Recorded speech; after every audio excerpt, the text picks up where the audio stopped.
Good morning, citizens of America. This is the U.S. Citizen Journal, Daily Brief for August 11, 2025 AD. I'm here to bring you the latest news from around the world. Let's dive into today's top stories. Trump pairs Putin summit offer with economic threats to end Ukraine war. President Trump is combining diplomatic overtures with economic threats to persuade Russia to end its war in Ukraine. Mr. Trump raised the stakes of his approach this week when he announced plans to meet President Vladimir Putin on the same day that he said he would punish India for buying Russian oil by doubling U.S. tariffs. Over the past month, Mr. Trump has repeatedly threatened to cripple Russia's war economy if Mr. Putin doesn't agree to a ceasefire, either by imposing new sanctions or by closing off the remaining markets for Russian oil. The Kremlin has so far brushed off Mr. Trump's ultimatums, saying it intends to push ahead with its latest offensive. In Ohio, a new Mecca for MAHA moms trades phones for farm-to-table living. Thousand mornings like this one, birds chirping, pesticide-free vegetables growing, and children, many children, roaming the land without phones or ultra-processed snacks. You guys want to gather up? Let's do a quick lesson first, said Leah Laughlin, the mother who would lead Kids Farm Day on a Tuesday in mid-July. A gaggle of neighborhood children had arrived early on bicycles and tricycles and were already plopped down in the dirt, pulling weeds. Soil supports 95% of all food production, said Ms. Laughlin, holding a coffee mug that read, Mrs. Trim, tanned and toned. The 42-year-old mother of five looked ready to shoot an athleisure commercial, pairing spandex and sneakers with shimmery eyeshadow and large gold hoops. If the soil isn't healthy, she added, then the food isn't healthy, and then the people aren't healthy. Several mothers and their children gather in this spot twice a week amid cucumber and tomato vines they have planted themselves on a plot next to a small working farm.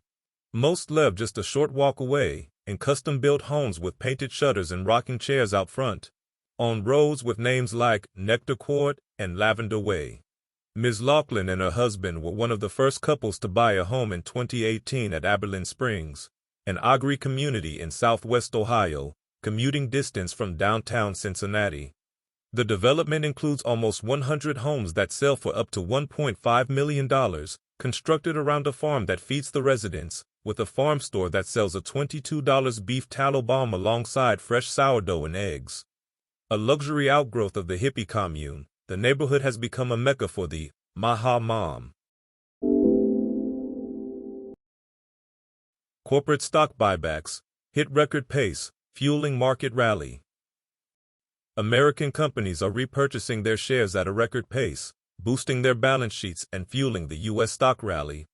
U.S. companies have announced $983.6 billion worth of stock buybacks so far this year, the best start to a year on record, according to Birani Associates data going back to 1982.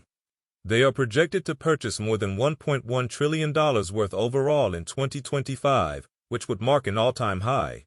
The biggest repurchasers include tech giants, Apple and Google parent, Alphabet. Big banks such as J.P. Morgan Chase, Bank of America, and Morgan Stanley also are leading the charge. In unusual deal, White House approves chip exports to China for a price. NVIDIA and Advanced Micro Devices have agreed to give the Trump administration a portion of the sales from their artificial intelligence chips to China, unusual agreements that deepen their relationships with the U.S. government. The Trump administration will receive 15% of the sales as part of a deal to approve exports of NVIDIA's H20 AI chip to China, according to people familiar with the matter. That could amount to billions of dollars given demand for the H20 chips, and is the latest example of the White House employing novel tactics to raise revenue. The administration has reached the same agreement with AMD for its MI308 chip, the people said. Details of the arrangements and the financial structures are still being worked out. The Commerce Department began issuing licenses for NVIDIA to send its H20 chip to China Friday, following through on a July promise. Over the weekend, the agency started moving licenses for the AMD chip, some of the people familiar with the matter said. Exports of the H20 and MI308 were halted in April, when trade tensions between the U.S. and China were simmering. NVIDIA CEO Jensen Huang has gone on a charm offensive since then, talking to officials in both countries about the need to do business with one another. Al Jazeera says staffers murdered in Gaza. Israel says airstrike targeted terrorist. 5 Al Jazeera journalists were killed in a targeted Israeli airstrike in Gaza on Sunday, the network said, with the Israel Defense Forces claiming one was a Hamas leader posing as a journalist. The network said that Anas al-Sharif, another journalist, Mohammed Krake, and camera operators, Ibrahim Zayer, Mohammed Nufal, and Momen Aliwa were killed. The network reported that they died in a targeted Israeli strike on a tent housing journalists in Gaza City. In its coverage, Al Jazeera termed the killings the staffers' murder. The Israel Defense Forces claimed that al-Sharif was the head of a terrorist cell in the Hamas terrorist organization and was responsible for advancing rocket attacks against Israeli civilians and IDF troops. The IDF said in a statement about the killing that it had previously disclosed intelligence information and many documents found in the Gaza Strip that it said confirmed that al-Sharif was a member of Hamas. Al Jazeera reported that al-Sharif was a well-known Al Jazeera Arabic correspondent who reported extensively from northern Gaza.